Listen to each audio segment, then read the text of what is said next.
अच्छा जी, same thing next है आपके पास आर्टिकल्स किसे कहते हैं। ये बहुत सिंपल चीज़ है। आर्टिकल्स एक ऐसे एडजेक्टिव्स होते हैं जिसमें ए और द यूज़ होते हैं। अगर आपके पास दो टाइप्स होती हैं, एक होता है डेफिनेट आर्टिकल और एक होता है इनडेफिनेट आर्टिकल। इनडेफिनेट आर्टिकल्स वो होते हैं जिनके बारे में आप डेफिनेट नहीं होते, जिसके बारे में आप श्योर नहीं होते। मिसाल के तौर पे एप्पल है तो बहुत से एप्पल्स में से एक एप्पल, बहुत सी चेयर्स में से एक चेयर्स, ठीक है। सो वहाँ पर फिर आता है कि ये एक एप्पल है, बहुत से एप्पल्स में से एक एप्पल। बट अगर मैं कहता हूँ कि द स्काई इज़ वन, ठीक है, या there is a one teacher, there is the one teacher, ठीक है। यानी कि देखिए दो टाइप्स हैं इसमें। अगर तो सिंपल कहीं आता है ना, जैसे एप्पल है तो बहुत से एप्पल्स में एक एप्पल, तो वहाँ पर ए और एन का यूज़ हो जाएगा। ए और एन आपको पता है वॉवल्स के साथ, वॉवल साउंड के साथ एन आता है, और सिंपल के साथ जो है उसके अलावा कॉन्सोनेंट साउंड के साथ ए आता है। डेफिनेट आर्टिकल्स बहुत इंटरेस्टिंग है। एक तो चीज़ ये है कि आप बोलेंगे जी दा बुक क्यों आया। अब बुक तो बहुत सी बुक्स में से एक बुक हो सकती है ना, बट अगर आप ये कहें कि किसी पर्टिकुलराइज करें एक ऐसी चीज़ जिसके बारे में और कोई बात नहीं, जैसे मैं कहूँ कि मैंने एक बुक पढ़ी, ठीक है, उसके बारे में मैं कोई बात बोलूँ, तो अब जो आपने बुक पढ़ी है वो एक ही बुक है, ठीक हो गया ना।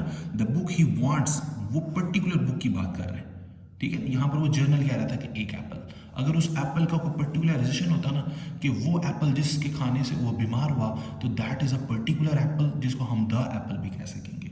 So the book he wants is out of point, ठीक है। वो जो चाहता है that is out of point, वो यहाँ पर नहीं है। सो यहाँ आउट ऑफ स्टॉक इसको आप कह सकते हैं। द पर्टिकुलर थिंग के जो एग्जैक्ट वो पर्टिकुलर बुक वो चाह रहा है वो आउट ऑफ स्टॉक है, वो यहाँ पर मौजूद नहीं है। लेकिन अगर मैं बोलूँ I like a book, I like book, तो वो कोई भी बुक हो सकती है। सो डेफिनेट एंड इनडेफिनेट के हिसाब से द एंड एन यूज होता है।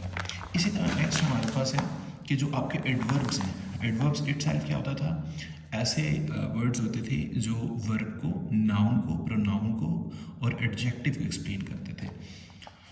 सो एडवर्ब ऑफ टाइम का मतलब क्या होता है, that shows the time and period. यहाँ पर टाइम एंड पीरियड का जिक्र हो रहा है, जैसे कि the day you arrived late, तो यहाँ पर जो लेट आना है ये वर्ब को एक एक्सप्लेन कर रहा है। So that mean that's a adverb of time. इसी तरह एडवर्ब ऑफ प्लेस, जहाँ पर जगह की बात होगी, I picked up from home.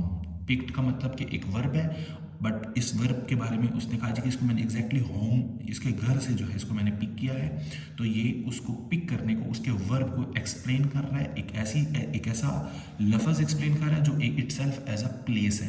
सो एक प्लेस जो वर्ब को एक्सप्लेन करे, that is a adverb of place. इसी तरह एडवर्ब ऑफ मैनर क्या होगा कि आपका कोई मैनर होगा जो वर्ब को एक्सप्लेन करेगा। मिसाल के तौर पे हर फेस्ड द चैलेंज, वो चैलेंज फेस करती है। अब वो क्या करती है, ये एक्ट है फेस करना। अब वो उसके बारे में बता रहा है कि एक ऐसा वर्ड है जो बता रहा है कि वो फेस, जो उसका वर्ब है वो किस तरह फेस करती है, दैट इज ब्रेवली, ठीक है। सो ये एक ऐसा वर्ड है जो इसको, उसके वर्ब को एक्सप्लेन कर रहा है, दैट इज एडवर्ब। सो ये एक मैनर है, ये एक उसका, सो इसलिए हम उसको कहते हैं कि ये वाला एडवर्ब ऑफ मैनर है। इसी तरह adverb of degree and qualify, ठीक है। तो जैसे आप कहते हैं मिस्टेक, मिस्टेकन, ठीक है, mistake, mistook, mistaken. So you are all together, आप सब इकट्ठे हैं, मिस्टेकन, ठीक है। You are all together mistaken, आप सब एक बहसीत मजमूई गलती पर है। सो यहाँ पर एक जो है उसकी सेकंड सुपरलेटिव फॉर्म जिसको आप कहते हैं वो यूज़ हो रही है एडवर्ब के तौर पे, तो हम उसको बोलेंगे कि यहाँ पर ये वाला एडवर्ब डिग्री ऑफ एडवर्ब है, या एडवर्ब ऑफ डिग्री है, या एडवर्ब ऑफ क्वालिफाई है, क्वालिटी है। इसी तरह एडवर्ब ऑफ नेगेटिव, ठीक है, उसमें ये किसी बात की तस्दीक या तरदीद करते हैं। मिसाल के तौर पे surely I will help you, यकीनी तौर पर ये क्या कर रहा है, तस्दीक कर रहा है, ठीक है, किसको, मदद करने को, एक एक्शन को ये एक्सप्लेन कर रहा है कि मैं ज़रूर आपका ये काम करूँगा, that is help, that is verb. तो वर्ब को जो एक्सप्लेन करे, पॉजिटिवली तस्दीक करे, या उसको नेगेटिवली उसको रिजेक्ट करे, तरदीद करे, तो that word is a adverb, but is a adverb of affirmative और एडवर्ब ऑफ नेगेटेशन या निगेशन आप उसको कह सकते हैं। लास्ट वन है एडवर्ब ऑफ कॉज, कोई वजह, किसी कोई वजह होना। इसमें है दे शो कॉज, ठीक है, दो, अब ये वजह दो, अगरचे कोई रीज़न है। अब I was unaware of this matter, मैं इस मसले के बारे में नहीं जानता था, तो ये उसकी रीज़न बता रहा है क्योंकि मैं उस मसले के बारे में नहीं जानता था, तो ब्ला ब्ला ब्ला। सो इसी तरह ये वाला जो वर्ड है जो कि एक रीज़न के तौर पे यूज़ हो रहा है, बट ये शो कर रहा है उसके अनअवेयर होने को, उसके वर्ब को एक्सप्लेन कर रहा है। So that mean that is a adverb of manner. फिर है एडवर्ब ऑफ कंपैरिजन। कंपैरिजन आपको पता है दो चीज़ों का आपस में कंपैरिजन होता है। अली कम अर्लीस्ट टू ऑल, यानी कि अली का आना जो है ये एक वर्ब है, बट ये कंपेयर कर रहा है अली के आने को बाकी सबसे, और वो वर्ड है उससे कंपैरिजन के तौर पे ये यूज़ हो रहा है अर्लीस्ट। ठीक है कि अली का आना और बाकियों का आना उसमें कंपैरिजन शो किया जा रहा है। तो वो वर्ड किसको एक्सप्लेन कर रहा है? वर्ब को, बट इटसेल्फ ये एक कंपैरिजन वर्ड है, सो ये एडवर्ब ऑफ कंपैरिजन हो गया।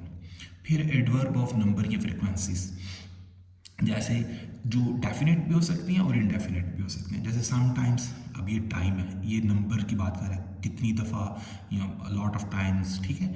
सो I take the butter on breakfast, ठीक है। वो एक एक्शन को, एक वर्ब को एक्सप्लेन कर रहा है कि मैं कभी कभी ये काम करता हूँ, बाज़ औक़ात मैं ये काम करता हूँ, मैं रोज़ाना ये काम करता हूँ, मैं सिर्फ संडे वाले दिन ये काम करता हूँ, तो वो डेफिनेट वर्ड्स हो जाएंगे।